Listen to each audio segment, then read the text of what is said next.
Welcome back to the O Hockey Show, and last night, the Florida Panthers won a long AF game that went on for so long, it ended at like 1:42 Eastern Time? For me over here, on Mountain Time or whatever, it wasn't that bad, not that late, but being over there, I could not imagine staying up to watch the game on a Thursday night. You got Friday coming up still, so anyways, took forever, but the Panthers, Matthew Tkachuk, finally ends the game with a pretty nice goal. And overall, this is the different type of game that you can't really take away from, right? This is a, I don't want to say a vacuum, but this is a very, specific, centralized game, right? You can't take away, who was better or worse in this one. Because, on one hand, both teams had their own dominations of the game, but two games. You could say Carolina was the better in game one, and then overtimes 1-3, 4, I guess. Florida was the better team. So the takeaway from that is both teams had a good time in this one. They played good. Both teams absolutely spectacular overall in the game, but overall in regulation, Florida started off great. They started great, but Carolina definitely took over. The Canes were all over them. The Jerks, the Carolina Hurricanes, were definitely the better team. I mean, they were leading by one after the first. The commentators kept saying that Florida was the better team in the first 40 minutes. I didn't see that. I thought Carolina, they were aggressive, they were faster, they had better chances. I don't know what the hell they were talking about. I definitely think the Canes were the way better team, except right at the beginning, maybe after the first 7 minutes of the first period. I'd say it was all Carolina, except maybe towards the end of the third. But overall, Carolina was easily the better team. But Bobrovsky shut things down. Oh my God, this guy is spectacular. Sergei Bobrovsky, this is what you need for a Stanley Cup winning team. You need a goaltender like Vasilevsky who's going to shut down every other. Now, for the Avalanche last year was a different story. The Avalanche roster, the skaters were just too damn good for any team to stop them. So Kemper wasn't that necessary. But Vasilevsky, a Jordan Binnington, a Braden Holtby, you need a goaltender like a Bobrovsky to shut down everything and have the unbelievable saves that this guy's making. That save against Natchez on that breakaway, this guy is unstoppable. So Bobrovsky shut down everything the Canes threw at them. The 2-2 game at the end of regulation, it should have been, I think the Canes should have been able to score another goal, but they could not get past Bobrovsky. Both goaltenders playing very good. Both teams playing very good, especially physical, both defensively great. It was fantastic to watch. It was a great game, and then the overtime started, right? Overtime was all Florida. From the very beginning to the end, I think maybe Carolina started, in the first minute better, but overall, it was all Florida, and the no-goal call. Now, I want to talk about this. The no-goal, in my eyes, was ridiculous. I think that was totally a good goal. I was so shocked that the commentators, everyone was like, that's goaltender interference. Even Biz, I thought he's usually the guy that I agree with most of the time, but he even said that he thought it was blatantly goaltender interference, and I see that no way. No way in my mind, and I'm sure everyone who watches this video is going to disagree with me, but in my eyes, the goaltender, so one point they wanted to point out is that the goalie, his skate was knocked off the ice, but the goaltender was sliding over. He was intentionally putting his skate off the ice, so that was stupid. And you want to make the point that he wasn't pushed into him. Yes, they make a good point that, was it Drury? They make a point that Drury, he was the defenseman. No, it doesn't matter. The Hurricanes player was in front of him, and they say the Florida player was establishing his presence behind him, which is true. But at the same time, Drury, or whatever the Carolina Hurricanes guy was in front of him, right? He was blocking his path. Even though they're sliding both that way, yes, are you telling me that a player can't push someone from behind, skating backwards? They do it all the time. They're skating backwards. Both of them are moving backwards. And you can see Colin White. He's, trying to get out of the way because he's getting pushed and he's like up against him. And the biggest thing for me is the such minimal contact. You're telling me that this small contact with his skate on the goalie's like toe that he's intentionally taking off the ice and his running into like his arm is enough contact to make him unable to make the save? I see that no shot, absolutely ridiculous. Though not the worst call I've ever seen, but this was easily a good goal. I have no idea how it's a no goal. I get there, like, yes, was there touching of the goaltender? Yes, but in my eyes, I know that's not what the rules are, but in my eyes, it's like, did he prevent the goaltender from making the save? No way. No way. And also, you gotta say, like, Anderson, I mean, I guess he might have been a good actor or something, but I don't think so. Like, what was he even doing? Like, he made no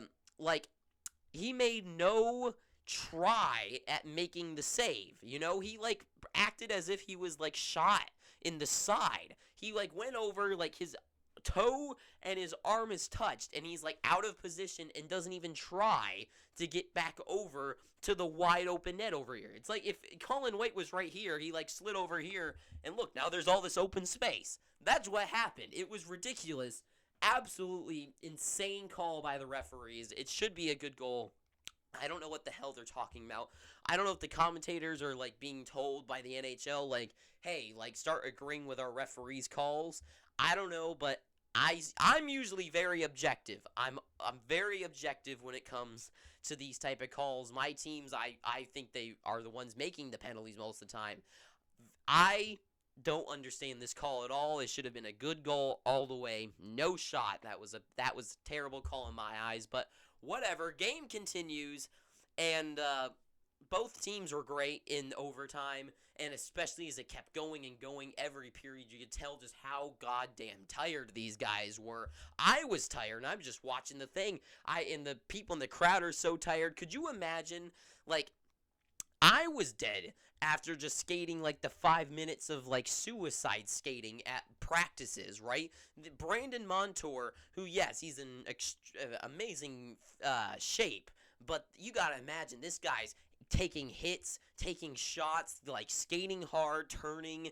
Like this guy, his amazing shift out there where he got it into being a defenseman, jumping up on the play after being out there for what, already 2 minutes and some change, skates down the ice with the defenseman on him, gets it to the net, crashes into the boards, trying to skate off the ice, but then turns around and almost scores, but Anderson's stick gets on it. And Florida was all over it. Hurricanes were definitely had their opportunities, but Bobrovsky shut it down. But the Florida Panthers were all over the Canes in overtime. In Game 2 of the night, they were definitely the better team. But I think with the combination, I think a lot of hockey fans don't understand, like, how hard, like, hockey actually is. I know we all tout that it's the hardest sport, but I don't think most people actually realize how hard it is, especially these guys who were out there for so long. There's so many things going on up here and around you that you have to be aware of, and I think the reason why the goaltenders are stopping everything is for them, they're not half as tired as the skaters are, so they're still functioning just the same, making all these saves, right? So Florida getting these chances to score, they couldn't get it on net because, for one, they're physically tired, like, oh my god, gotta turn and shoot it. Their arms are tired, they're mentally tired, and there's so many things going on. They're just so fatigued and exhausted at that point that they can't get the right shot off because their mind's like, gotta be aware of the guy over there, but I gotta shoot it on net. Oh, I shot it wide, and I'm getting hit now.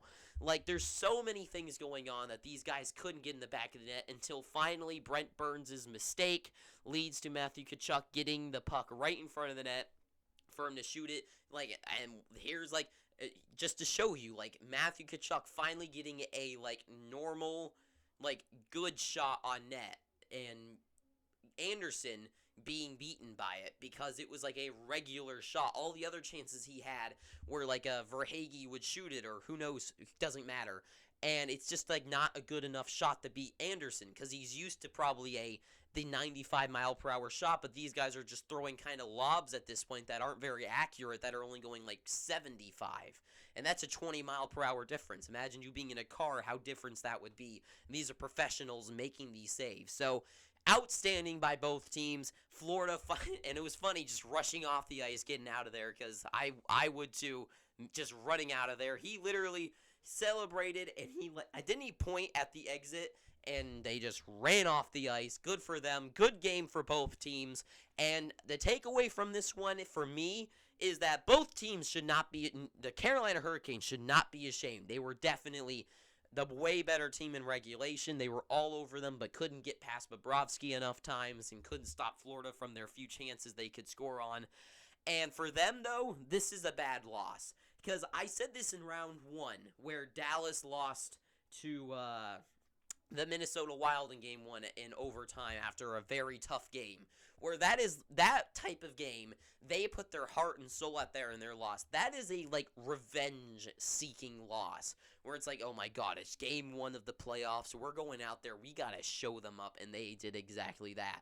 This is the type of loss, though, that Carolina's going to have a tough time bouncing back from. They're going to go out their next game. The commentators said this, too, and I think they're absolutely right. This is the type of loss that you lose this game, and you're like, oh my god. I did all of that. We skated so hard, took so many hits and shots, and we lost that after. I'm so tired. That is a defeating loss. That is a heartbreaking, ego-wrenching, destroying loss. So I think Florida's going to come out next game with all the moxie, all the prowess, all the pride, going out there and going to put on a show, while Carolina's going to have a big chip on their shoulder, and I think it's going to weigh them down. I don't think it's a revenge chip. This is a, oh my god, we got to, they are going to feel like they've lost it already, and it's going to suck. I mean, obviously, they're not going to just be pushovers, but who knows? Maybe they are, because that is a bad loss.